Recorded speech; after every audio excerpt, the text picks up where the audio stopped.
dans l'élégance d'un silence empreint de mystère, elle prit place en première classe, calme et digne.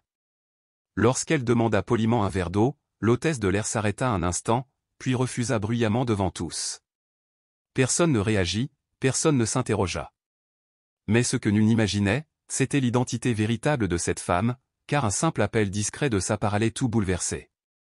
Ce vol, cet équipage, cette compagnie aérienne ne serait plus jamais pareil.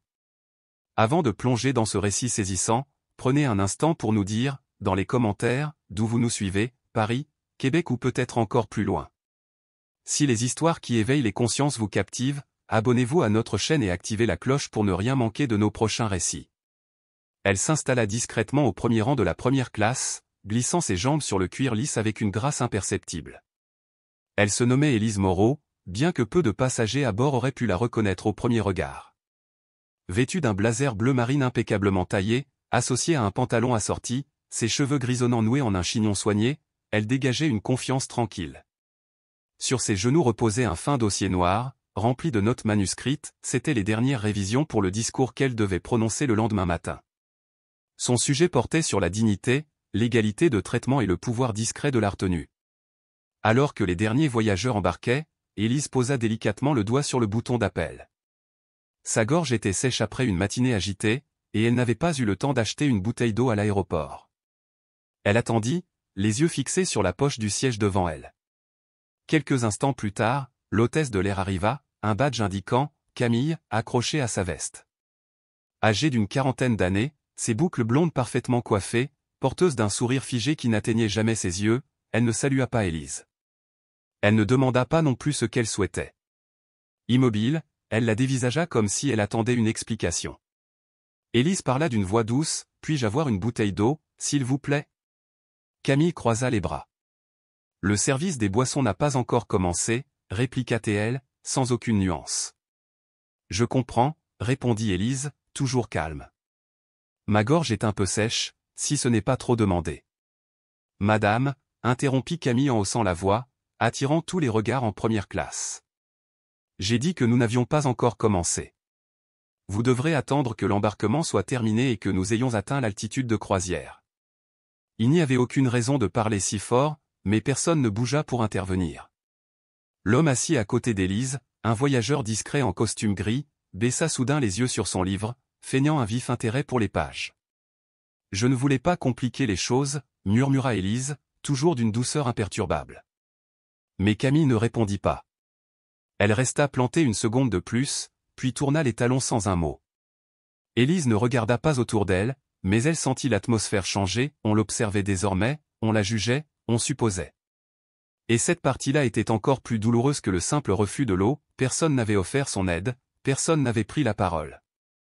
Elle n'était pas surprise, mais cela ne rendait pas les choses plus faciles. Elle plongea la main dans son sac, en sortit son téléphone et envoya un message rapide à son assistante, « On m'a refusé de l'eau en première classe sans raison. » Cela semblait intentionnel. Puis elle ajouta, « Veuillez prévenir Thierry. » Elle envoya le message, rangea son téléphone dans son sac et se replongea dans ses notes. Son expression resta impassible, mais son pouls n'était plus régulier. Thierry Beaumont, le PDG de la compagnie aérienne, n'était pas seulement un contact professionnel, c'était un ami de longue date, quelqu'un qu'il avait toujours traité avec respect, au-delà des titres et des rôles. Élise n'avait pas fait de scène, elle n'avait pas haussé le ton, mais elle avait passé un appel. Et cet appel allait tout changer. Si ce début vous intrigue, partagez vos impressions dans les commentaires et abonnez-vous pour découvrir la suite de cette histoire captivante. L'embarquement se poursuivit tandis qu'Élise restait immobile, les mains délicatement posées sur son dossier. Son visage demeurait calme, mais son esprit bouillonnait. Elle repassait l'interaction en boucle, le ton condescendant de Camille, la manière dont elle l'avait regardé, comme si elle n'avait rien à faire dans ce siège. Ce n'était pas une question d'eau, c'était la façon dont elle avait été écartée, dont sa simple demande avait été transformée en problème. Elle avait déjà vécu ces moments subtils, cinglants, toujours dans le silence. Mais cette fois, quelque chose lui disait que cela ne passerait pas inaperçu. Camille se déplaçait dans la cabine avec aisance, saluant les passagers à leur arrivée. Elle souriait à un homme en costume bleu taillé sur mesure, hochait chaleureusement la tête à une femme portant un foulard de soie, aidait même un adolescent à ranger son sac. Pas une fois n'avait-elle jeté un regard vers Élise. Dans la cuisine de bord, Camille s'appuya contre le comptoir et laissa échapper un bref soupir. Une autre hôtesse, une jeune femme nommée Sophie, organisait des plateaux de boissons à ses côtés. « Tout va bien ?» demanda Sophie sans lever les yeux. Camille haussa les épaules, certaines personnes pensent que le monde leur doit tout. Cette femme en train d'exiger de l'eau comme si elle était une reine. Sophie marqua une pause, elle a demandé poliment. Camille ricana, ce n'est pas une question de politesse. C'est l'attitude. On sent quand quelqu'un s'attend à un traitement spécial. Sophie ne répondit pas tout de suite. Elle connaissait bien Camille, l'hôtesse avait la réputation d'être tranchante, surtout avec certains passagers. Peut-être, dit enfin Sophie, d'une voix basse. Mais ça ne coûte rien d'être aimable. Camille haussa un sourcil, sans rien ajouter. Elle se concentra à nouveau sur l'organisation des chariots, ses mouvements rapides et saccadés. Pendant ce temps, en première classe, le téléphone d'Élise vibra une fois dans son sac. Elle le prit, évita une réponse de Thierry Beaumont et lui écrivit « Que s'est-il passé ? Racontez-moi tout. » Numéro du vol. Ses doigts bougèrent rapidement sur l'écran, vol 747 pour Boston. Refus de courtoisie élémentaire. Ce n'est pas la première fois, mais celle-ci était différente. Public, bruyante. Je suis resté calme. Il y eut une courte pause avant que son téléphone ne vibre à nouveau. Thierry, merci, restez tranquille, je m'en occupe. Élise verrouilla l'écran et posa le téléphone, face cachée, sur la tablette. Elle savait ce que cela signifiait, Thierry n'était pas du genre à téléphoner simplement pour se plaindre. C'était le genre à se présenter, à clarifier les choses. Et quand il le ferait, le silence ne serait plus de son côté, il serait de la partie. Elle tourna les yeux vers ses notes, feignant la lecture, mais ses pensées avaient déjà dépassé les mots sur la page. Le signal des ceintures de sécurité s'alluma. La voix du commandant de bord résonna dans les haut-parleurs, prononçant les annonces habituelles, et, tout juste, les roues décollèrent. Pourtant, rien n'était réglé. L'avion était en vol depuis une vingtaine de minutes lorsque Camille commença enfin le service des boissons en première classe. Elle se déplaçait avec une politesse mécanique, offrant du vin ou de l'eau pétillante avec un sourire retrouvé sur son visage. Élise l'observait faire, à chaque passager, Camille adressait une salutation respectueuse, l'appelait par son titre, proposait des remplissages et ponctuait même de légères plaisanteries. Quand elle atteignit enfin l'allée d'Élise, son chariot ralentit et son sourire vacilla légèrement. Camille évita le contact visuel, demanda d'une voix neutre « Voulez-vous quelque chose à boire ?» Élise la regarda calmement, sans un mot. Le chariot était plein, des bouteilles d'eau étaient alignées, bien visibles. Camille s'éclaircit la gorge, « Bien sûr, je voulais en proposer plus tôt. » Elle versa l'eau, la posa soigneusement et passa au siège suivant, avant qu'Élise ne puisse répondre. Le mal était déjà fait, et Camille le savait. Mais elle ne mesurait pas encore à quel point. Dans la cuisine, Sophie essuyait les surfaces lorsque le téléphone de bord sonna. Camille répondit rapidement, pensant qu'il s'agissait du commandant demandant une mise à jour. Son visage changea au fur et à mesure qu'elle écoutait, puis elle ne dit rien, se contentant de hocher la tête, les yeux plissés, les lèvres pincées. Quand elle raccrocha, elle demeura immobile, assimilant l'information. Sophie la regarda, inquiète, « Tout va bien ?» Camille ne répondit pas immédiatement. Ses doigts se crispèrent sur le bord du comptoir. C'était le commandant. « Il veut me voir, maintenant. » Sophie cligna des yeux, « Pourquoi ?» mais Camille ne dit rien. Elle ajusta sa veste et quitta la cuisine sans un mot. Dans le cockpit, le pilote attendait, l'expression indéchiffrable. Un appel vidéo était déjà actif sur l'écran sécurisé situé à côté du panneau de vol. À l'écran, un homme en costume sombre siégeait dans un bureau orné de l'écusson de la compagnie aérienne, Thierry Beaumont. « Camille, » dit le pilote d'un ton neutre, « veuillez expliquer ce qui s'est passé avec la passagère en première classe. » Elle hésita, elle a demandé de l'eau avant le début du service. Je lui ai dit qu'elle devait attendre. C'est la procédure standard. La voix de Thierry résonna alors, contrôlée et incisive, est-ce aussi une procédure standard que de hausser le ton face à une passagère qui ne demande qu'une simple courtoisie? Camille retint son souffle, ne s'attendant pas à une telle franchise. Je n'ai pas voulu que ça résonne comme ça. Mais Thierry n'en démordit pas, la passagère que vous avez ignorée est la juge Élise Moreau, une conférencière de renom, une juge fédérale et, plus important encore, une personne qui avait tous les droits d'être traitée avec respect. Camille ouvrit la bouche, puis la referma. Nous n'allons pas débattre de ce qui s'est passé, poursuivit Thierry. Nous allons y remédier. Vous présenterez des excuses claires, publiques et sans réserve. Et, à votre arrivée, vous vous présenterez directement à mon bureau. L'écran s'éteignit. Camille resta figée. Pour la première fois depuis des années, elle ne se sentait plus en contrôle. Ce moment vous touche-t-il? Laissez un commentaire pour partager vos pensées, et abonnez-vous pour suivre l'évolution de ce récit captivant. Pendant ce temps, en siège 2B, Élise sirotait son eau tranquillement, les yeux stables, son silence délibéré. Elle n'avait pas haussé la voix, elle n'avait pas eu besoin de le faire. Camille revint dans l'allée, ses pas dépourvus de la même assurance qu'auparavant. Les passagers remarquèrent le changement, sa posture raide, sa mâchoire crispée, la façon dont elle évitait les regards. Elle s'arrêta à l'entrée de la cabine de première classe, ajusta son uniforme de doigts tremblants, puis s'avança vers la rangée d'Élise. Celle-ci ne leva pas les yeux tout de suite. Elle tourna une page de ses notes, entoura légèrement un passage au stylo, puis releva le regard. Leurs yeux se croisèrent. Il n'y avait ni colère ni triomphe sur le visage d'Élise, juste cette même constance tranquille qui déstabilisait Camille bien plus qu'un simple cri. « Je m'appelle Moreau », lança Camille, la voix plus douce qu'elle ne l'avait été depuis l'embarquement. « Je tiens à vous présenter mes excuses pour tout à l'heure. J'ai mal évalué la situation et je l'ai très mal gérée. Je suis désolé si je vous ai causé le moindre malaise. » Les mots s'échappèrent presque mécaniquement, sonnant comme récités. La voix d'Élise, basse mais ferme, coupa court à cet instant fin. « Vous n'avez pas mal jugé la situation? Vous m'avez mal jugé. » Camille tressaillit légèrement, mais resta immobile. Elle sentit son cœur se serrer. « J'ai demandé de l'eau, » poursuivit Élise. « Et vous avez décidé qui j'étais en fonction de ce que vous pensiez que je devais être. » Un homme de l'autre côté de l'allée baissa sa tablette, écoutant ouvertement. Quelques passagers tournèrent discrètement la tête. Élise continua sur un ton calme, presque détaché.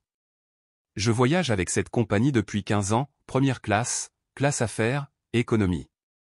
Et j'ai vu comment vous traitez les gens quand personne ne regarde. » La gorge de Camille se noua. Elle ouvrit la bouche pour répondre, mais Élise leva doucement la main, juste assez pour la faire taire.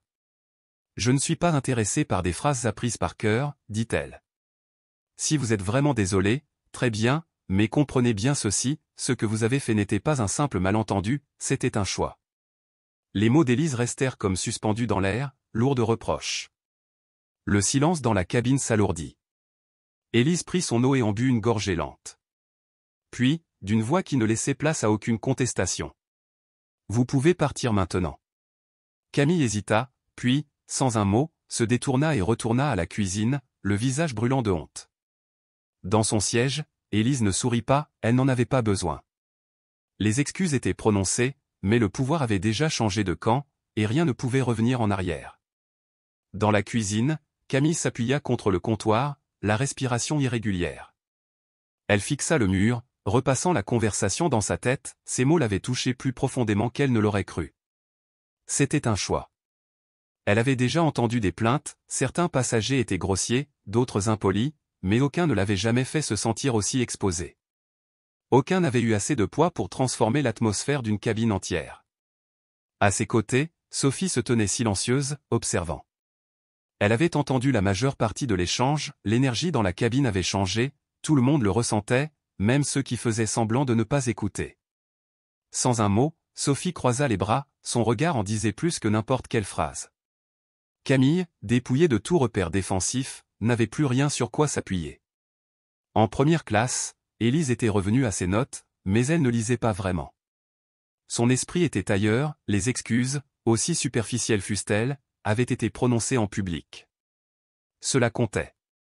Les passagers qui l'avaient ignorée jusqu'alors la regardaient maintenant avec une attention nouvelle, curieuse, incertaine, peut-être même un peu coupable.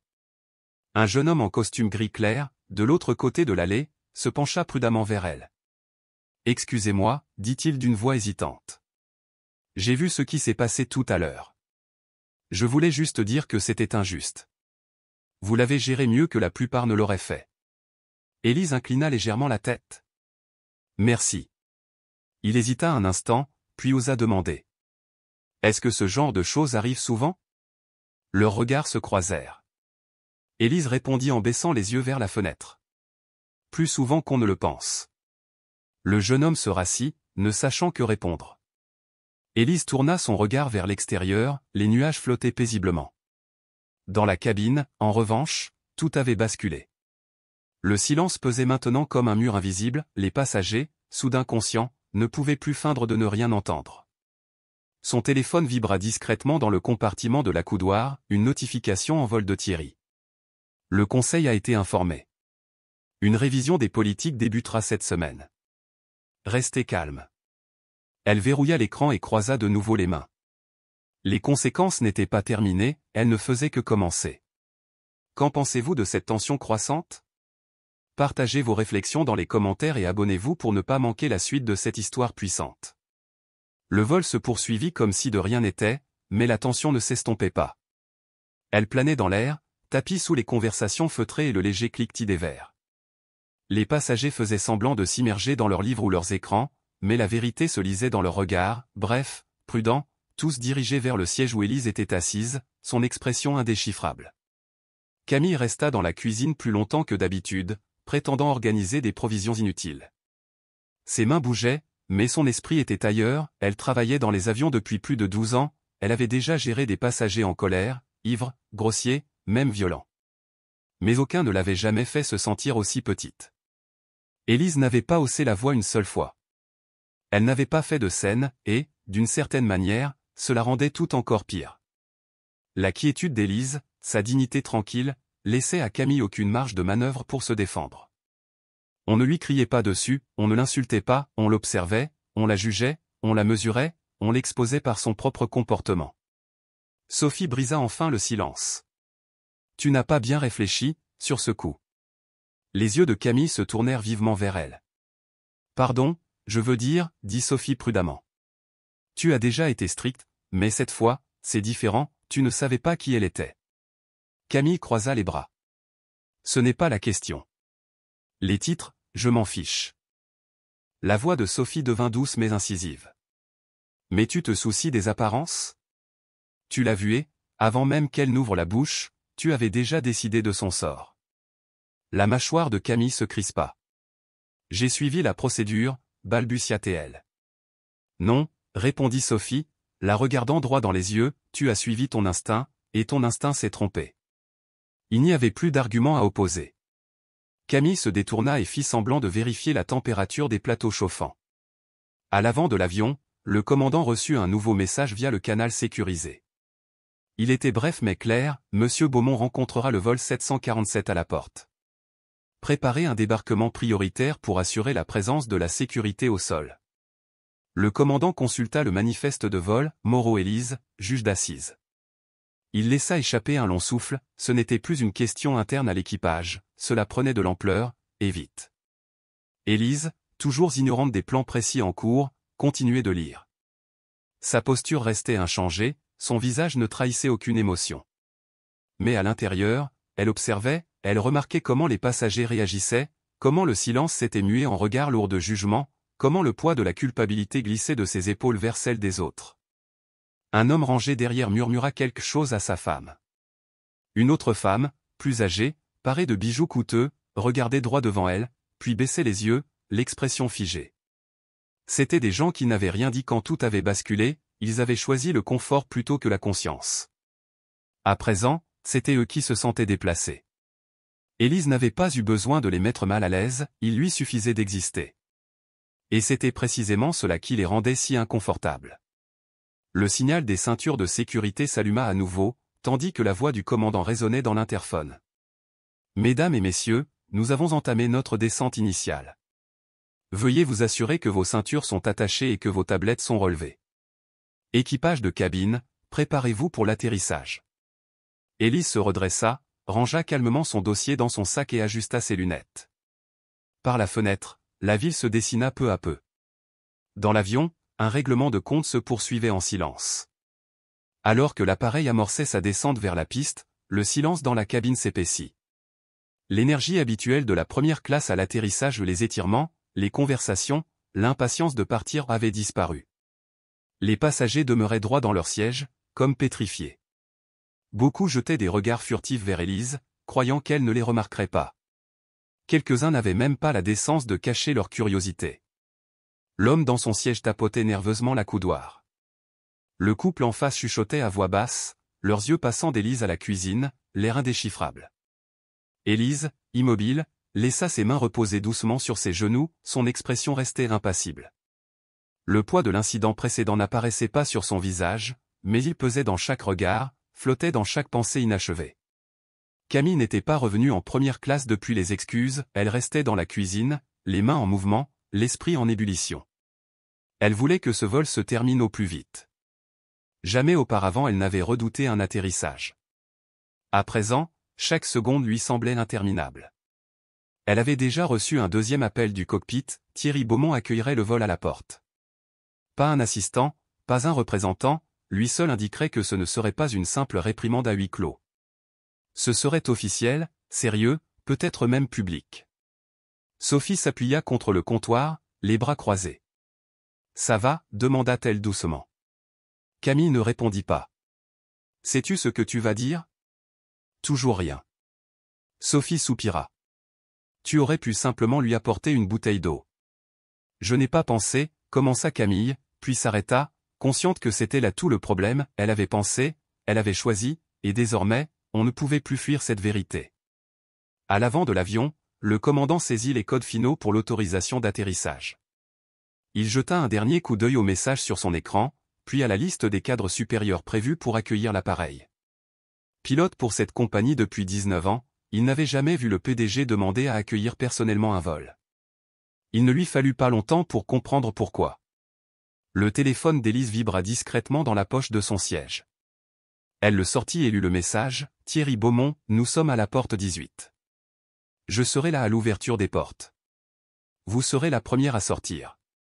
Il y aura des médias à l'extérieur, pour que vous le sachiez. » Ses lèvres se pincèrent.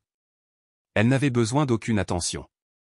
Elle n'avait pas besoin de titres dans la presse, mais si l'attention était nécessaire pour que des gens comme Camille réfléchissent à 2 fois la prochaine fois, alors elle accepterait toutes les caméras qu'ils voudraient. L'appareil toucha la piste dans un léger fracas, les roues grondant sous la cabine. Personne n'applaudit, personne n'acclama, le seul son fut le bruit sourd du train d'atterrissage et le grincement des freins. La voix du commandant retentit une dernière fois. « Mesdames et messieurs, bienvenue. Il est 16h26, heure locale. Veuillez rester assis, ceintures attachées, jusqu'à ce que le signal vous autorise à vous lever. Merci d'avoir voyagé avec nous. » Élise se pencha, détacha sa ceinture et ajusta son blazer. La femme qui avait été traitée comme une gêne quelques heures plus tôt était maintenant au centre de l'attention silencieuse de tout l'avion. Dès que le signal s'éteignit, 2 membres d'équipage en uniforme pénétrèrent dans la cabine et se placèrent de chaque côté de l'allée, ouvrant le passage. Le moment tant redouté par Camille approchait, elle allait devoir affronter les fruits de son propre choix. Sophie s'approcha de la cuisine, chuchotant avec une nervosité palpable. On ordonnait à DB de débarquer en premier. Camille, quant à elle, se tenait en retrait, les bras rigides le long du corps, évitant soigneusement tout regard. Elle ne prononça pas un mot. À l'inverse, Élise se leva de son siège comme si de rien n'était, posa délicatement son sac sur son épaule, puis avança sans hâte, d'un pas mesuré et sûr, parfaitement maîtrisé. Elle ne jeta aucun regard aux passagers qui l'observaient avec étonnement. Le silence dans la cabine racontait déjà toute l'histoire.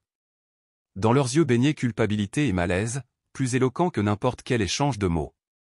Lorsqu'elle atteignit la porte de la cabine, l'agitation à l'extérieur se fit immédiatement sentir.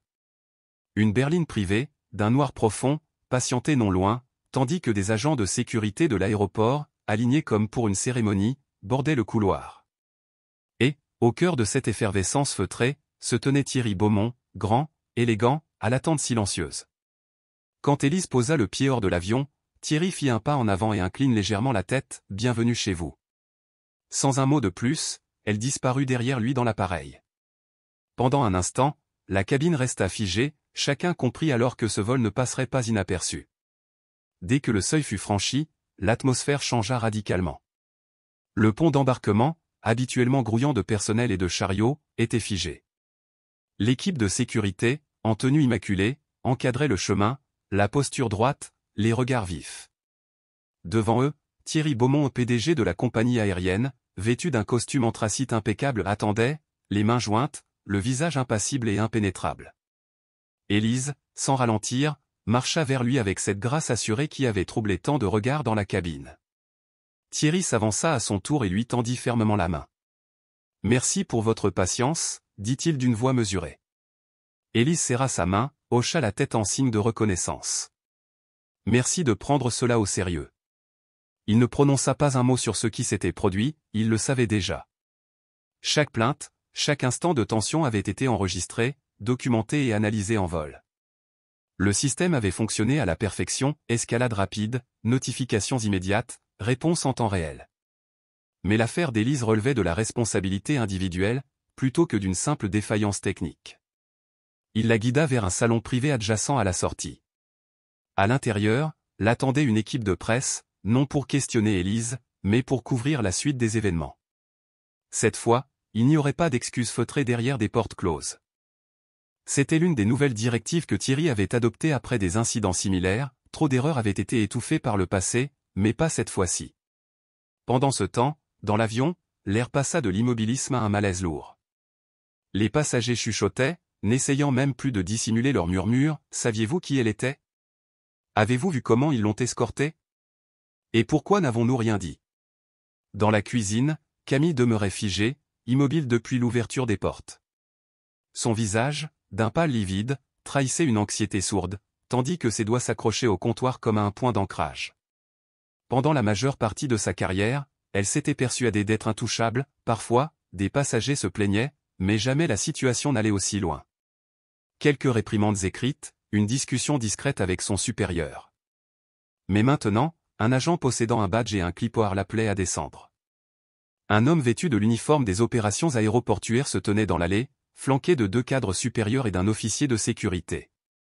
Sa voix neutre laissa peu de place au doute. « Mademoiselle Dubois, il nous faut que vous descendiez de l'appareil.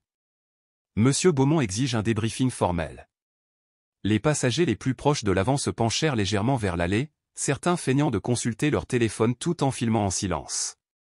Camille déglutit avec difficulté, ajusta son uniforme mécaniquement, puis avança dans l'allée d'un pas raide, le claquement de ses talons résonnant comme un glas. Elle passa devant Sophie, qui, immobile derrière le rideau, observait la scène sans ostentation, simplement témoin de la transformation d'un simple refus en une leçon publique. L'absence de drame de la part d'Élise révélait la puissance du silence, laissant le système exposer la vérité. Quand Camille quitta l'avion et entra dans le couloir d'embarquement, elle s'attendait à une salle close, à une discussion discrète, peut-être à quelques formalités administratives. Mais, surprise, elle pénétra directement dans le salon où Thierry l'attendait. Elle hésita un instant, consciente que tous les regards étaient rivés sur elle. Thierry ne se leva pas, ne lui adressa même pas un sourire. « Mademoiselle Dubois, asseyez-vous. » Son ton était froid, mais stable.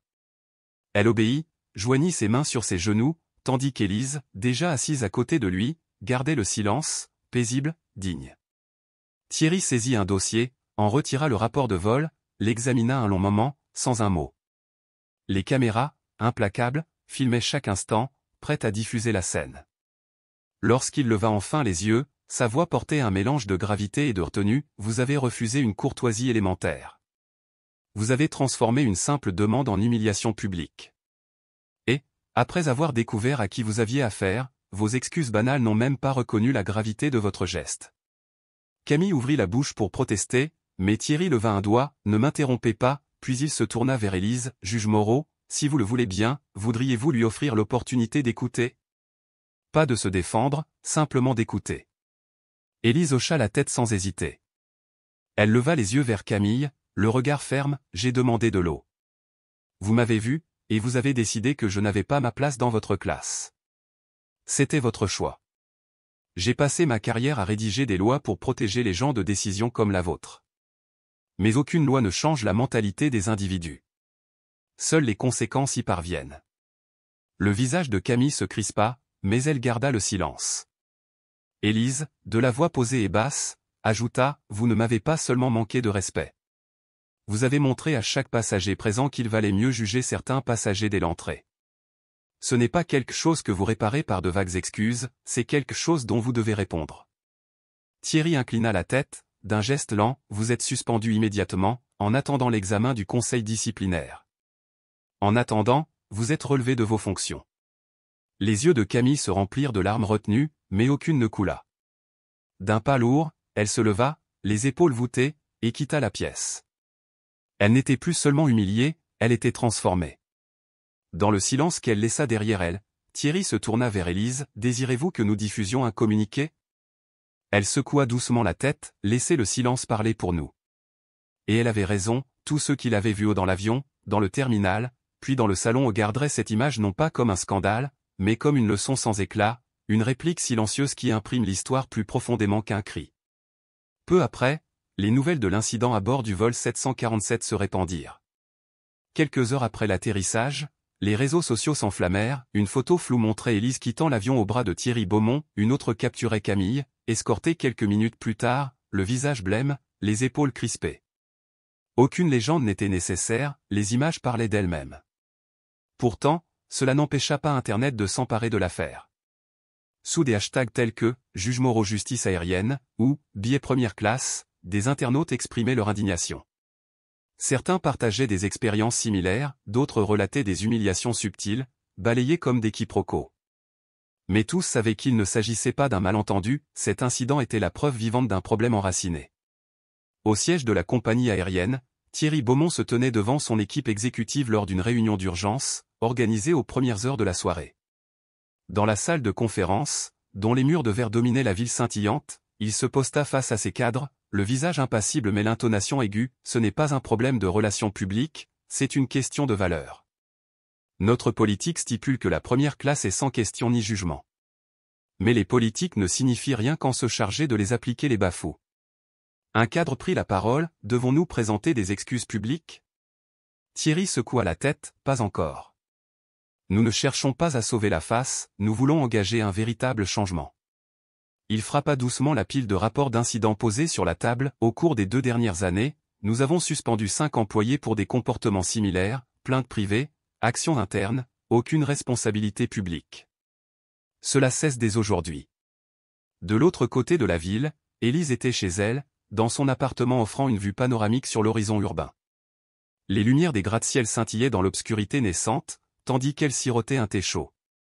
Elle n'avait ni télévision ni flux de réseaux sociaux, elle n'avait pas besoin de valider ce qui s'était passé. Ce qui comptait, c'était qu'une personne ait été contrainte de faire face aux conséquences de ses actes, et que le système, enfin, ait bougé.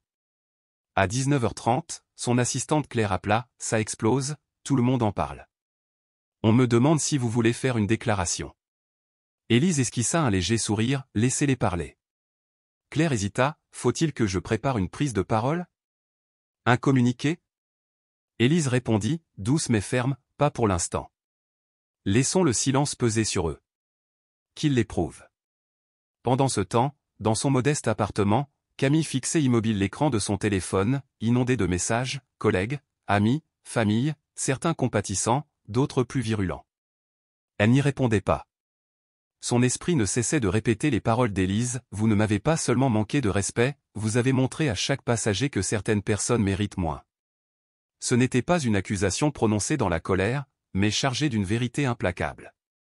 Plus elle y réfléchissait, plus la culpabilité l'étreignait. Pendant des années, elle avait cru que suivre les règles suffisait, or, sans rempart contre le jugement, la formation n'a guère de valeur. Dans sa boîte de réception, un message des ressources humaines l'informait d'une convocation devant le comité disciplinaire, réponse attendue sous 48 heures. Camille resta figée, les mains immobiles, non par surprise, mais parce qu'elle comprenait enfin la portée de ses actes.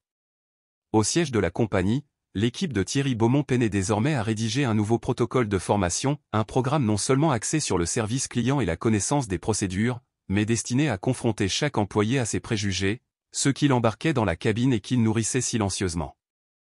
Il contempla, à travers la vaste baille vitrée de son bureau, l'aéroport qui s'étendait à perte de vue sous la lumière déclinante du jour. Ce n'était pas seulement un signal d'alarme, murmura-t-il à son chef de cabinet. C'était la conséquence que nous nous efforcions d'éviter. L'air se fit plus solennel lorsqu'il évoqua la juge Moreau, il croisa lentement les bras, soucieux. Elle ne cherche pas la reconnaissance, mais elle mérite le progrès. À des centaines de mètres au-dessus de la ville, dans le silence feutré de son appartement, et percevait déjà que le changement avait pris racine. Il ne venait pas du tumulte, mais de cette force tranquille qui naît du fait d'être vue et de résister au désir de détourner le regard. Chaque instant semblait chargé d'une promesse nouvelle, subtile et pourtant irrésistible. Le lendemain matin, la ville s'éveilla sous des gros titres fracassants, juge limogé de la première classe pour une demande d'eau, le PDG de la compagnie aérienne réagit en personne, silence assourdissant des passagers. L'incident n'était pas un simple accident, c'était un choix délibéré. Dignité feutrée, conséquences éclatantes. Comment une juge a changé la politique aérienne en une seule nuit, s'interrogeaient les éditorialistes. Les plateaux télévisés virent s'engager des débats passionnés sur l'expérience d'Élise, préjugés, rapports abusifs d'autorité, responsabilité de ceux qui regardent sans rien faire. Dans son appartement, Élise était assise sur le bord de son canapé. Un téléviseur passait en bruit de fond, mais elle ne le regardait pas. Son attention était rivée sur l'enveloppe crème déposée ce matin même, elle portait le sceau de la compagnie aérienne. À l'intérieur, une lettre signée par Thierry. Les mots étaient concis, mais lourds de sens. Cher juge Moreau. Merci pour votre grâce. Le Conseil a voté à l'unanimité pour lancer une enquête complète sur toutes les plaintes de service en première classe des 24 derniers mois. Je mettrai en place une division dédiée à la responsabilité interne. Vous avez déclenché un changement nécessaire que j'aurais dû initier bien plus tôt. Si je peux vous rendre service, en privé ou en public, considérez ceci comme une ligne ouverte. TB. Élise relut la lettre 2 fois avant de la poser doucement sur la table basse. Elle appréciait ce geste, mais ne recherchait pas cette attention, elle n'avait jamais aspiré à devenir un symbole. Tout ce qu'elle avait toujours voulu, c'était l'équité, être traitée comme n'importe qui d'autre, sans suspicion, sans scepticisme, sans devoir prouver sa légitimité là où elle appartenait déjà. Peu après 10 heures, son assistante Claire appela, une école à Lyon souhaite utiliser votre allocution comme étude de cas, pas l'incident du vol, mais la réponse que vous y avez apportée. Élise cligna des yeux, surprise, mon allocution ? Oui, le discours que vous avez prononcé sur les préjugés en salle d'audience. Ils estiment que votre réaction dans l'avion incarne parfaitement les principes que vous y avez exposés, calme face à la confrontation, ne parler que lorsque c'est essentiel. Élise s'adossa lentement à son fauteuil, amusée, la vie ne l'attendait pas derrière un pupitre, finalement. Claire rit doucement, de plus, une douzaine d'invitations sont parvenues ce matin, table ronde, symposium juridique, même un forum universitaire sur l'éthique. Je n'ai rien fait de spectaculaire, répondit Élise, modeste. Exactement, acquiesça Claire. C'est pour cela que votre geste a eu tant d'impact. Dans une salle de conférence anonyme, non loin de l'aéroport, Camille attendait que son audience disciplinaire débute. Ses mains serraient la table, ses yeux scrutaient le verre d'eau intact devant elle, cette fois, personne ne lui avait refusé une simple boisson. L'inconfort n'était plus dans la demande, mais dans le poids accablant de ce qu'elle n'avait pas fait. 3 membres éminents du Conseil firent leur entrée, accompagnés d'un représentant des ressources humaines et d'un conseiller juridique. Aucun sourire, aucune plaisanterie, l'atmosphère était glaciale. La séance n'était pas un procès officiel, et pourtant, le comment semblait tout aussi cinglant. On lui demanda de raconter l'incident dans les moindres détails. Elle parla d'une voix mesurée, sans excès d'émotion. Pour la première fois, sans chercher à se justifier, elle reconnut qu'elle n'avait pas reconnu et qu'elle avait laissé ses préjugés guider son jugement, sans rien pour l'Y autoriser. Elle ne pleura pas. Elle ne supplia pas. Elle se tint debout face à la vérité. Lorsqu'elle termina, le silence régna dans la salle. Un homme plus âgé, cheveux blancs et voix acérée, se pencha, comprenez-vous que cette affaire ne vous concerne pas seulement ? Camille hocha lentement la tête, parce que si quelqu'un comme moi peut subir cela, alors n'importe qui, sans titre, n'aurait même pas la moindre chance, répondit-elle d'un ton grave. Un autre membre griffonna un mot sur son carnet, vous êtes ici depuis longtemps, mademoiselle Dubois, assez longtemps pour savoir mieux. Je le sais, admit-elle à mi-voix. Maintenant, je le sais. Le Conseil ne prit pas de décision immédiatement, on la congédia sans embellissement avec cette formule aseptisée, nous vous notifierons dans les 5 jours ouvrables. Mais Camille savait que sa carrière venait de lui échapper, licenciement, réaffectation ou excuse publique, désormais, ce ne serait plus entre ses mains. Elle sortit, plissant les yeux sous le soleil matinal, éprouvant une sensation nouvelle, non pas la colère ni l'indignation, mais un sentiment plus rare, le remords. Dans son bureau, Élise glissa l'enveloppe de Thierry dans son tiroir, aux côtés d'anciens comptes rendus de dossiers et de victoires silencieuses. Ce n'était pas une victoire qu'elle avait planifiée, ni un discours magistral, ni une décision juridique, c'était simplement un acte de dignité. Elle savait que son geste résonnerait bien au-delà de tout ce qu'elle pourrait un jour coucher sur le papier. 2 jours plus tard, Élise franchit les portes vitrées du centre juridique du centre-ville, le claquement feutré de ses talons résonnant sur le marbre poli. Elle n'était pas invitée comme juge, ni comme conférencière vedette, mais comme quelqu'un ayant traversé quelque chose de cru, de récent et de profondément vrai. La communauté juridique attendait son témoignage, non pour son curriculum, mais pour la force de son témoignage issu de l'incident du vol 747. L'auditorium n'était pas immense, mais il débordait d'étudiants en droit, d'avocats débutants, de juges à la retraite, de professeurs d'éthique et même de quelques représentants du secteur aérien. Le titre figurant au programme était sobre, responsabilité dans les moments qui ne ressemblent pas à l'histoire. Lorsqu'Élise monta sur le podium, un silence respectueux s'installa, celui qui précède la parole qui marque les esprits. Sans salutation ni fioriture, elle débuta. Lorsque j'ai demandé de l'eau dans cet avion, je ne m'attendais pas à rencontrer d'obstacles. Je ne cherchais pas à défier qui que ce soit, je ne tentais pas de faire une déclaration, j'avais simplement soif. Quelques visages dans l'assistance hochaient la tête, tandis que d'autres restaient figés dans une attention admirative. La réponse que j'ai reçue m'a appris une chose que je savais déjà au fond de moi, même quand j'avais payé pour ma place, même avec toutes mes références, même vêtu de mon uniforme et muni de mon identification fédérale, je pouvais toujours être mis en doute, mis à l'écart. Son regard balaya la salle, aucun des présents n'osait détourner les yeux. Elle poursuivit, la voix empreinte de gravité, et le pire dans tout cela? Ce n'était pas que l'on m'ait dit non, c'était la manière dont on me l'a dit, comme si je ne méritais même pas qu'on me donne ne serait-ce qu'une raison, comme si ma seule demande compliquait tout. Un murmure d'assentiment parcourut l'auditoire. Je n'ai pas haussé le ton, je n'ai pas provoqué de remue-ménage à 30 000 pieds d'altitude. J'ai simplement envoyé un message à quelqu'un qui écoute non pas en raison de sa position, mais parce qu'il comprend que le pouvoir ne se manifeste pas toujours par des cris. Parfois, il prend la forme d'une immobilité calme, résolue, dit-elle en marquant une pause, laissant le silence faire son œuvre. Au moment où nous avons atterri, le mal était fait, pas sur moi, mais sur tous ces passagers qui n'ont rien dit, qui ont regardé sans intervenir et ont choisi le confort du silence plutôt que la voix de la conscience. Une onde d'émotion parcourut l'assemblée. Élise se pencha légèrement en avant, il ne s'agit pas seulement d'un vol, d'un uniforme ou d'une carte d'embarquement, il s'agit de la rapidité avec laquelle nous choisissons le silence quand ça ne nous concerne pas directement. NT. Un léger frémissement parcourut la salle, on griffonnait des notes, on hochait la tête, on ressentait cette prise de conscience collective. Tous les regards étaient braqués sur elle. Je n'ai pas fait l'histoire en cet avion, affirma-t-elle, la voix pleine d'émotion. Mais j'ai vu cette même scène se jouer, encore et encore, jusqu'à aujourd'hui, il fallait que quelqu'un regarde, quelqu'un qui avait le pouvoir de faire répercuter cette voix. Elle referma doucement son classeur et s'éloigna du podium. Au début, aucun applaudissement ne retentit, puis, comme une vague lente, la salle se leva, rangée par rangée, non pas pour le spectacle, mais pour la compréhension profonde de ce qui venait de se passer. Plus tard, dans un recoin paisible du centre de conférence, et fut approchée par une jeune femme d'une vingtaine d'années. Sa voix tremblait légèrement, « Ma mère travaille en cabine de pilotage », expliqua-t-elle, elle m'a toujours dit que son travail ne se limitait pas à appliquer des règles, mais à faire preuve de jugement. Elle m'a appelé après avoir vu ce qui vous est arrivé. Elle m'a dit qu'elle ressentait de la honte, qu'elle réévaluait sa façon de parler aux gens. Élise l'écouta sans l'interrompre.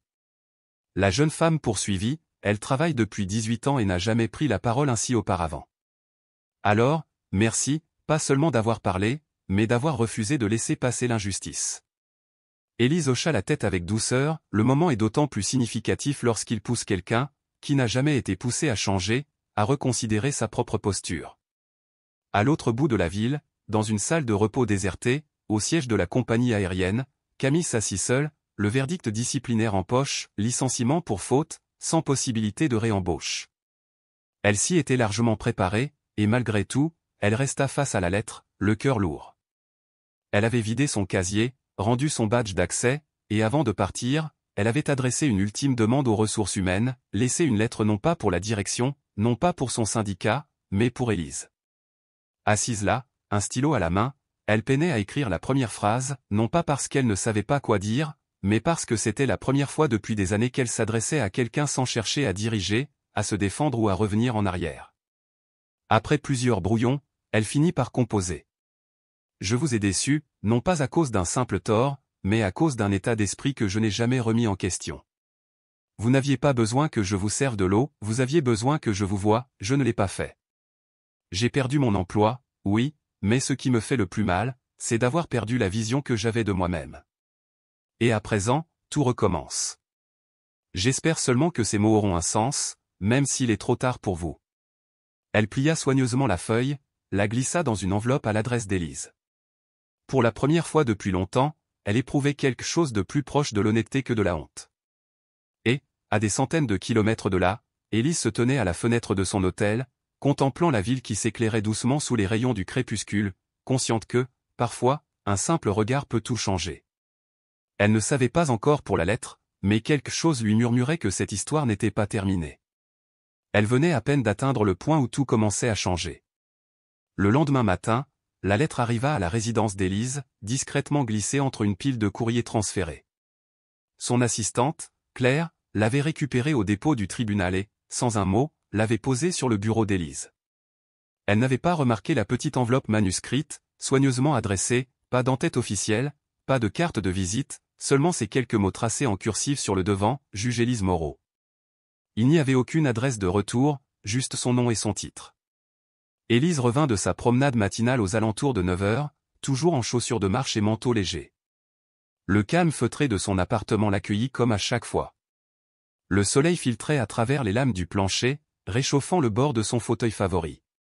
Elle posa ses clés, remplit un verre d'eau, puis entreprit de trier le courrier, invitation, compte rendu, extrait de magazine, et enfin, cette enveloppe mystérieuse. Elle faillit la mettre de côté et tant de notes étaient arrivées récemment.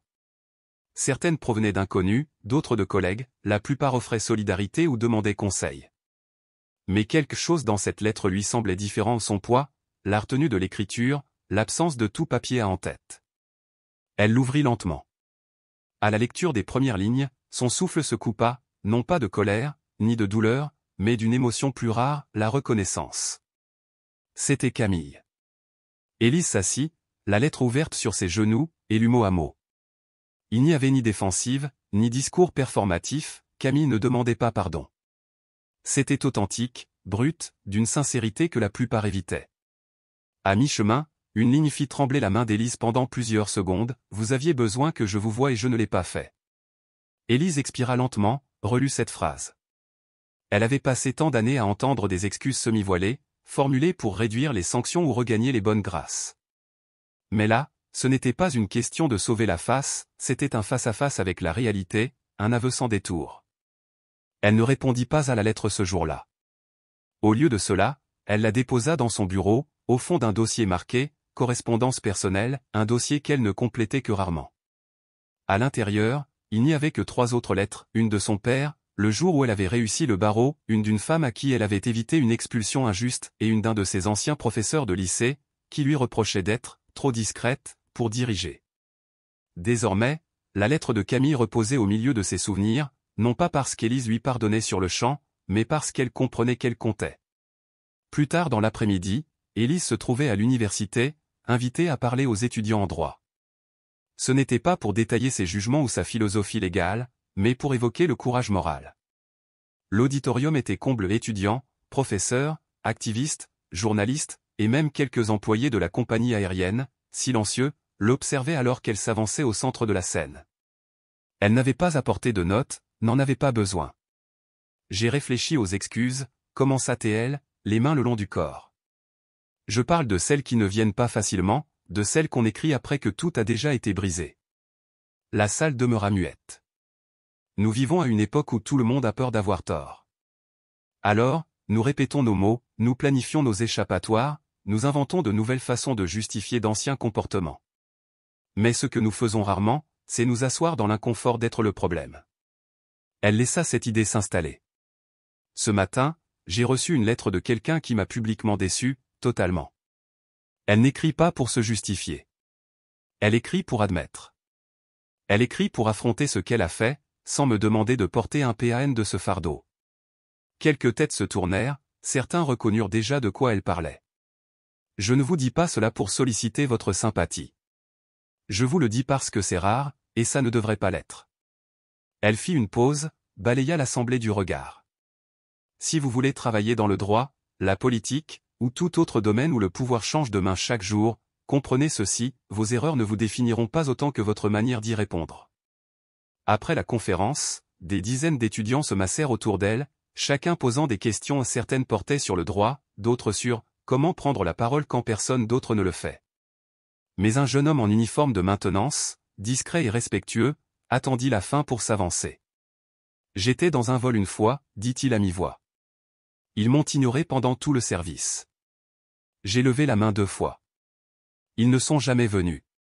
Je n'ai rien dit. J'ai pensé que ça n'en valait pas la peine. » Élise le regarda. « Mais vous vous en souvenez ?» demanda-t-elle. Il hocha la tête, la gorge serrée, « Je n'étais pas assez important pour être vu. » Sa voix tremblait à peine. « Vous l'avez toujours été » rétorqua Élise d'une voix douce. « Vous ne saviez tout simplement pas comment faire pour être regardé. » Il déglutit, hocha la tête une fois encore, puis s'éloigna. Ce soir-là, Élise s'assit près de sa fenêtre, les lumières de la ville scintillant comme des étoiles renversées. L'affaire du vol 747 n'était plus un gros titre, les caméras étaient passées à autre chose. Le cycle de l'actualité avait recalé, mais le changement, lui, ne s'était pas arrêté. Il se propageait maintenant dans des lieux plus discrets, bureaux, salles de classe, conversations tardives dans des cafés, textos échangés entre amis. Quelque part dans un petit appartement, de l'autre côté de la ville, Camille était assise à sa table de cuisine, sans emploi mais non sans espoir. Elle rédigeait sa 2e lettre non plus à Élise, mais à elle-même. Elle l'intitula simplement « Ce que je croyais autrefois ». À chaque mot, elle réécrivait la version d'elle-même qu'elle n'avait jamais imaginé devoir affronter. Le changement avait bel et bien commencé, pas à grand fracas, mais de manière indéniable. Les jours se muèrent en semaines, et les gros titres s'effacèrent lentement en arrière-plan. Le vol 747 n'était plus à la mode, les hashtags périmaient. Les alertes d'actualité glissaient vers d'autres bruits, de nouvelles controverses, de nouveaux scandales. Pourtant, l'impact réel de cet incident ne dépendait jamais des tendances éphémères. Il vivait dans des espaces plus silencieux, et ces espaces commençaient à se transformer. Au siège de la compagnie aérienne, un département inédit avait été discrètement créé sous la houlette de Thierry Beaumont, équité des passagers et supervision des conduites. C'était le premier du genre, entièrement dédié à une compagnie commerciale, regroupant enquêteurs, analystes comportementaux et une petite équipe de consultants éthiques externes. Leur mission convenait autant à la réaction qu'à l'anticipation, identifier les schémas de silence, ces situations qui n'aboutissaient jamais à un rapport officiel, mais qui se dessinaient dans les données, dans le ton employé, dans la fréquence à laquelle certains passagers étaient interpellés plutôt que d'autres.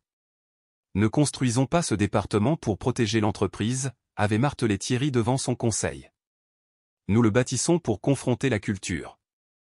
En interne, cette culture évoluait lentement, parfois maladroitement, mais elle progressait. Dorénavant, les hôtesses de l'air devaient passer des évaluations éthiques trimestrielles, basées sur des scénarios concrets, pas de modules en ligne ou de cases à cocher, mais de vraies situations inconfortables, examinées anonymement, puis débattues en atelier en direct. Le personnel en uniforme était jumelé à des passagers issus de divers horizons dans le cadre de programmes d'observation rotatifs. Les formulaires d'évaluation furent réécrits pour inclure une nouvelle section « Vous êtes-vous senti vu ? Vous êtes-vous senti égal ? Vous êtes-vous senti mis à l'écart ?» Et chaque retour devait obligatoirement être lu par quelqu'un en position de modifier quoi que ce soit. Rien de tout cela ne fut annoncé officiellement. Thierry avait insisté sur ce point, si nous le faisons pour la presse, alors nous ne le faisons pas pour les bonnes raisons. De retour au tribunal, Élise retrouva sa charge de travail habituelle et litiges civils, petites créances, dossiers immobiliers. Elle avançait dans son registre avec la même clarté et la même équité qui lui avait valu sa robe.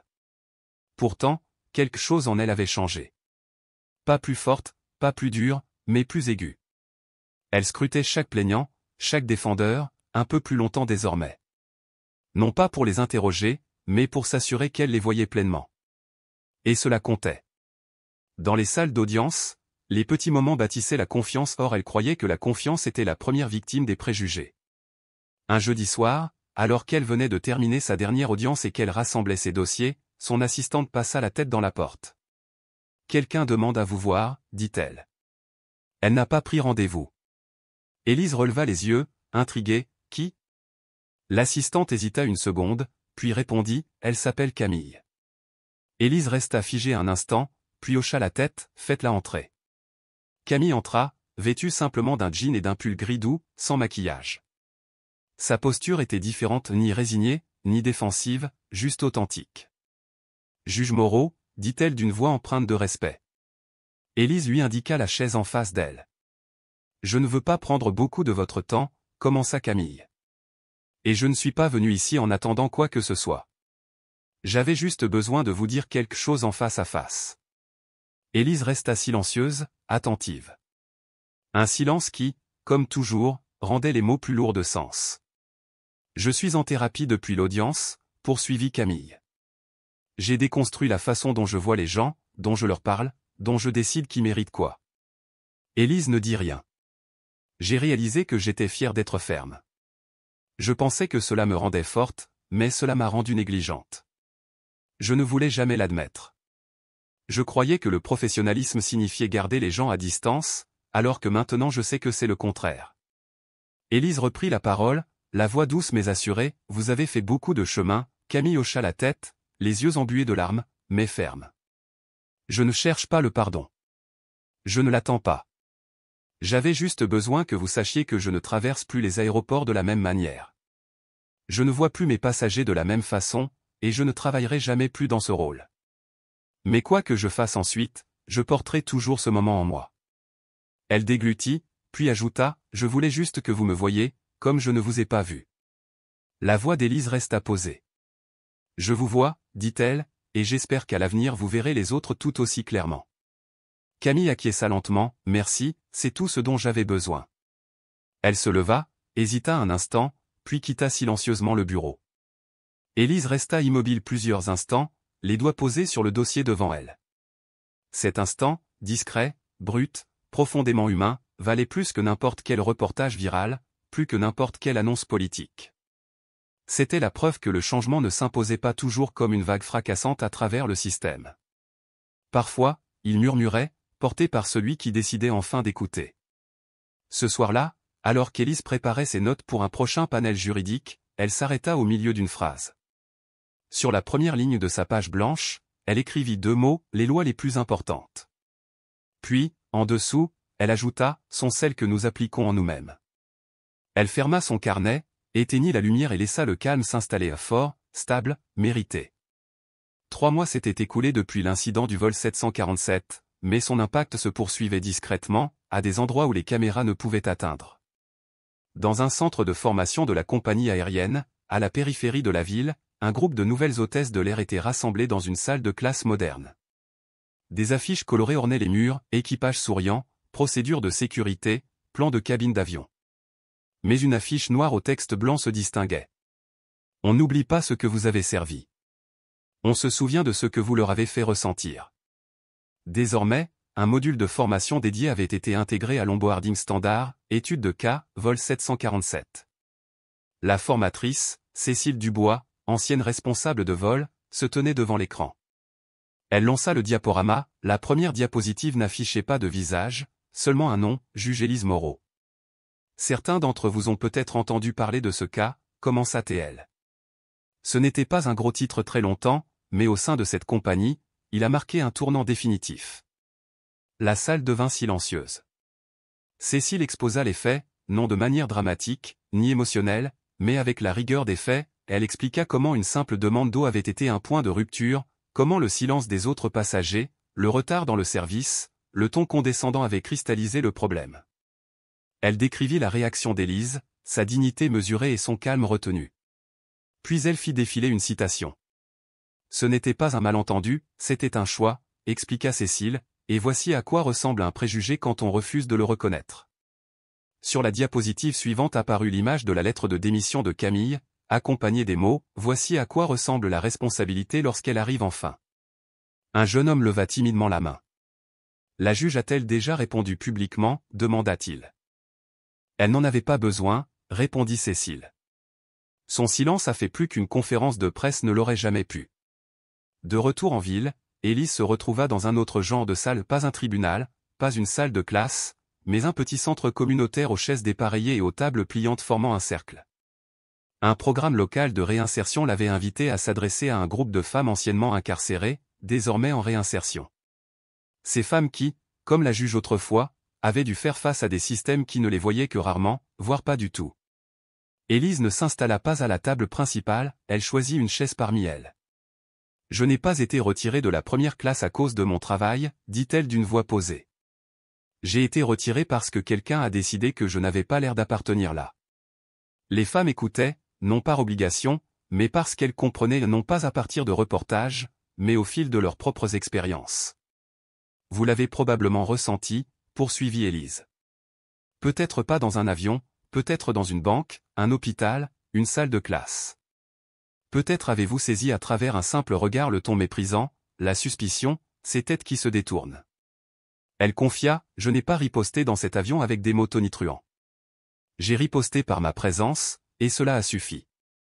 Une femme d'une trentaine d'années, à la voix douce et aux yeux fatigués, se pencha en avant.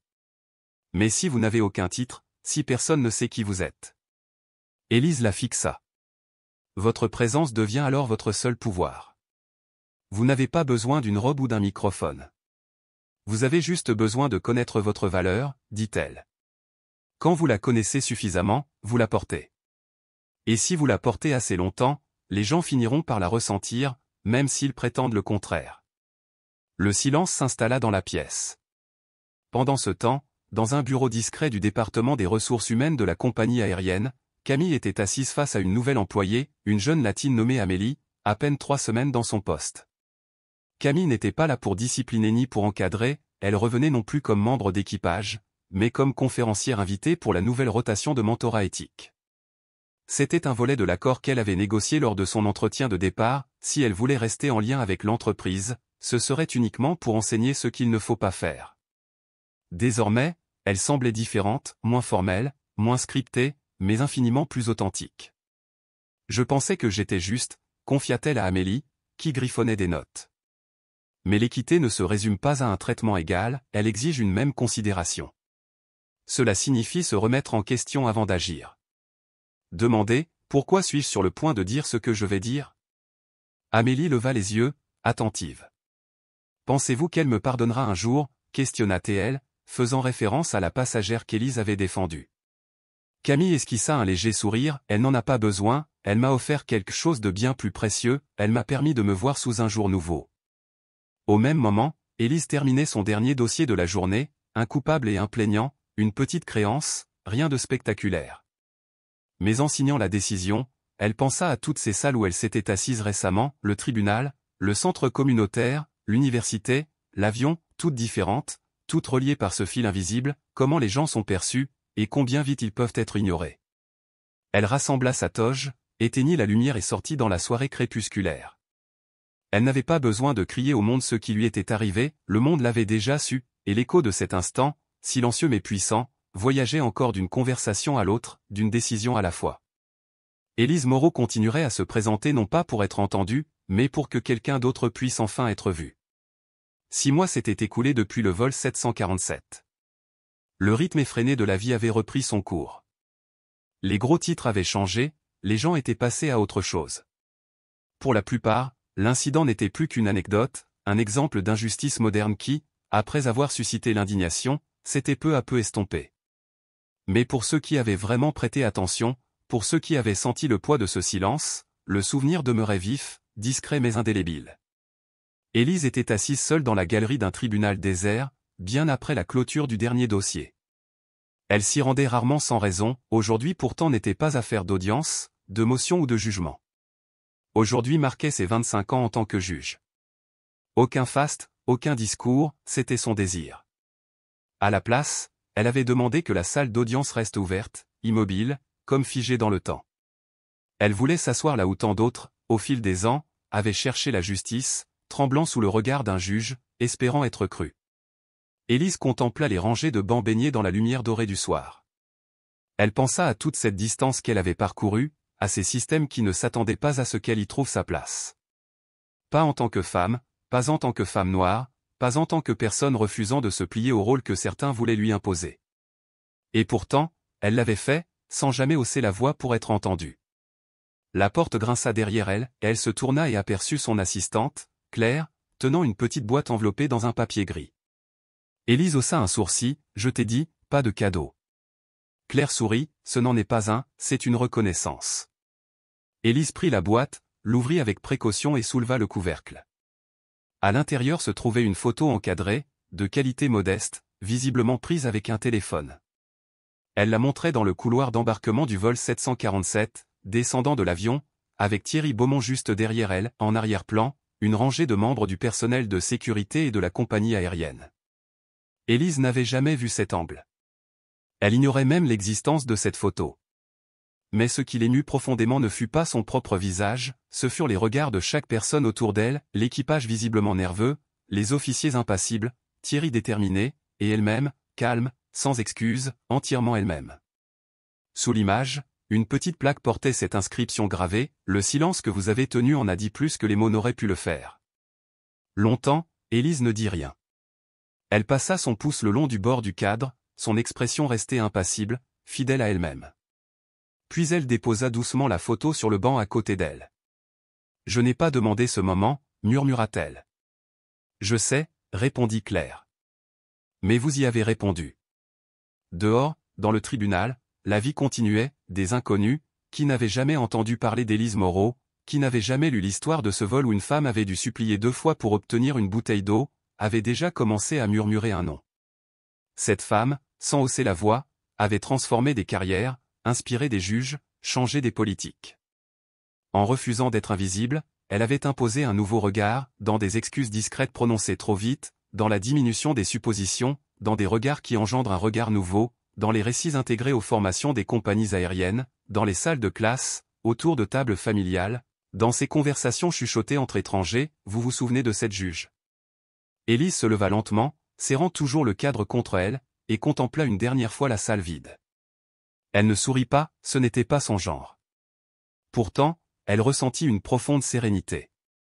L'immobilité de cette pièce, pas celle qui dissimule, mais celle qui se tient droite, qui attend, qui rappelle au monde, je suis là, je vois, je n'ai pas peur d'être vue. Quelques semaines plus tard, Élise reçut une invitation inattendue, une petite organisation communautaire dans une ville voisine lui proposait de participer à une table ronde sur l'équité dans les espaces publics. Ce n'était ni un événement médiatisé, ni un symposium universitaire, simplement une discussion modeste avec des résidents, des éducateurs, quelques employés du secteur des transports. Elle accepta, non pour la visibilité, mais parce qu'elle savait que le véritable changement se produisait dans ces espaces discrets où des gens ordinaires partageaient des vérités quotidiennes. Lors de cet échange, Élise s'assit aux côtés d'une femme nommée Amélie, c'était la même jeune employée de compagnie aérienne, récemment promue, qui avait suivi une formation intensive sur l'éthique et l'inclusion. Amélie avait entendu parler de l'incident du vol 747, non pas à travers les gros titres, mais lors d'une session de formation animée par Cécile Dubois, qui utilisait l'histoire d'Élise comme mise en garde et source d'inspiration. « Votre histoire nous a tous marqués », dit Amélie avant le début des débats. « On nous a montré la vidéo de votre descente d'avion, pas pour le sensationnalisme, mais pour ce que vous n'avez pas fait. Pas de cris, pas de scène, juste de la dignité. » Élise hocha la tête, son regard calme mais attentif, ce n'était pas à propos de moi, c'était à propos de ce que chacun choisissait de voir ou d'ignorer. Amélie hésita, puis ajouta, « J'ai rencontré quelqu'un qui vous connaît. Pas personnellement, mais elle m'a raconté que vous lui aviez appris à regarder autrement. Elle s'appelait Camille. » Le nom fit hésiter Élise, mais son visage resta impassible. « Camille, » répéta-t-elle doucement. « Oui, » confirma Amélie, « aujourd'hui, elle donne des conférences dans des formations, pas comme employée, mais comme quelqu'un qui a tiré une leçon douloureuse, elle parle de vous, de ce vol, de ce qu'elle a mal fait. Elle ne présente pas des excuses à chaque fois, elle explique simplement pourquoi elle a changé. » Élise ne répondit pas immédiatement. Son regard se perdit dans la salle où les participants commençaient à s'installer. Puis elle murmura presque pour elle-même, « Le changement ne vient pas toujours de celui qui crie le plus fort. Parfois, il jaillit de celui qui écoute le plus profondément. » La table ronde se déroula avec simplicité, mais d'une puissance étonnante. Élise parla peu, préférant écouter. Une enseignante raconta comment elle avait été ignorée dans un grand magasin de luxe, un chauffeur de bus évoqua la façon dont des passagers étaient traités différemment selon leur apparence, une étudiante avoua qu'elle craignait de prendre la parole en classe parce que l'on lui avait déjà dit qu'elle prenait trop de place. Chaque récit résonnait comme un écho du vol 747, pas dans les moindres détails, mais dans ce poids du silence et la rapidité avec laquelle un individu pouvait être effacé. Élise ne dirigea pas la discussion, sa simple présence suffisait à rappeler à chacun pourquoi ils étaient réunis. Quand l'événement toucha à sa fin, une femme âgée s'approcha d'elle, les mains tremblantes, serrant un carnet contre sa poitrine. « J'étais dans un avion une fois, dit-elle, sans préciser lequel. Mais là, on m'avait fait comprendre que je n'avais pas ma place. Je n'ai rien dit, je ne savais pas comment.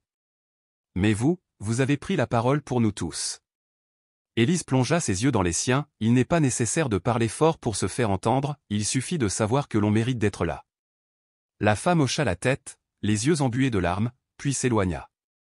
Élise resta un instant immobile, absorbant la portée de ces mots, non pas comme un poids, mais comme la responsabilité qu'elle portait depuis toujours. De l'autre côté de la ville, Thierry Beaumont examinait dans son bureau le rapport du nouveau département d'équité des passagers, une baisse de 30% des plaintes liées à des billets en première classe au cours des 6 derniers mois, une hausse des retours positifs sur le service, une participation record aux ateliers éthiques. Mais il savait que ces chiffres ne racontaient pas toute l'histoire, alors il saisit son téléphone et envoya un message à Élise, « Les changements avancent. Pas assez vite, mais ils avancent. Merci de nous avoir montré la voie. » Elle reçut le message alors qu'elle rentrait chez elle, les lumières de la ville scintillant à travers la vitre du véhicule. Elle ne répondit pas tout de suite, ce n'était pas nécessaire, son travail parlait pour elle. Dans un petit bureau de formation, Camille terminait une autre session devant un groupe de recrues. Elle n'était plus en uniforme, mais sa voix portait un nouveau poids, non pas celui de l'autorité, mais celui de l'expérience. On ne peut pas changer ce que l'on ne voit pas, et l'on ne verra jamais si l'on ne regarde pas vraiment. Ne regardez pas seulement les uniformes, les billets ou les titres, regardez les gens. Au premier rang, une jeune femme arborant un badge au nom d'Amélie hocha la tête, les yeux fixés sur Camille. Elle connaissait déjà l'histoire, elle savait ce que ce moment avait coûté et ce qu'il avait bâti. De son côté, Élise rentra chez elle, s'assit près de sa fenêtre, un verre d'eau à la main. Elle ne songeait ni au gros titre, ni au hashtag, ni même à la photo encadrée qui trônait désormais sur son bureau. Elle pensait à toutes ces personnes qui, grâce à ce vol, oseraient un jour demander quelque chose, une bouteille d'eau, une opportunité, un brin de respect, et être réellement vues pour la première fois. L'histoire d'Élise Moreau dans ce vol 747 est bien plus qu'un simple incident, c'est une leçon profonde sur la dignité, sur la retenue, sur le pouvoir du silence face à l'injustice. En tant que Française, je suis émue par la façon dont Élise, avec une élégance discrète, a transformé une humiliation publique en un moment de vérité universelle. Sa réaction, dépourvue de colère mais empreinte d'une force intérieure, reflète une valeur précieuse pour nous, cette maîtrise de soi qui ne cède jamais à la provocation, mais impose le respect par la seule présence. Ce récit m'invite à réfléchir à la manière dont nous, dans nos vies quotidiennes, pouvons choisir de réagir aux petites injustices, celles qui se glissent dans un regard, un ton, une supposition hâtive. Élise n'a pas simplement demandé justice, elle a incarné une justice silencieuse, qui oblige les autres à se confronter au miroir de leur propre choix. Ce que j'admire particulièrement, c'est sa façon d'utiliser son autorité non pas pour dominer, mais pour élever. En France, nous chérissons l'idée que le vrai pouvoir réside dans la capacité à inspirer, à faire réfléchir plutôt qu'à imposer. Élise m'apprend que, même dans les moments où l'on se sent diminué, il est possible de garder ses principes. Dans ma propre vie, je m'efforce désormais de pratiquer cette retenue, face à un collègue qui me coupe la parole, face à un inconnu qui juge sans connaître, je choisis de répondre avec calme, non par faiblesse, mais par la conviction que le silence peut être plus éloquent qu'un cri. L'histoire de Camille, de son erreur à sa rédemption, me touche aussi. Sa transformation, née d'une introspection douloureuse, me rappelle que l'erreur est humaine, que la croissance est un choix quotidien. En France, nous aimons les récits de rédemption, ces récits où l'on apprend à se relever avec humilité. Camille m'inspire à reconnaître mes propres préjugés, à les affronter avec courage et à rester en apprentissage constant. Pour mettre en pratique ces leçons, je m'engage à être plus attentive aux autres, à regarder au-delà des apparences, à écouter avant de juger, à offrir de la dignité même quand elle n'est pas sollicitée. Dans un monde pressé, où les réactions impulsives dominent, Élise et Camille m'enseignent à ralentir, à réfléchir, à choisir mes mots et mes actions avec soin. Ce sont ces petits gestes, une parole bienveillante, une écoute sincère qui tissent le tissu d'une société plus juste. Cette histoire m'encourage à cultiver une présence consciente, à devenir une voix pour ceux qui restent inaudibles, et à croire que le changement, même discret, naît toujours de soi. Si l'histoire d'Élise Moreau vous a touché, prenez un instant pour la partager. Ensemble, continuons à diffuser des récits qui font réfléchir et qui, un silence à la fois, transforment le monde.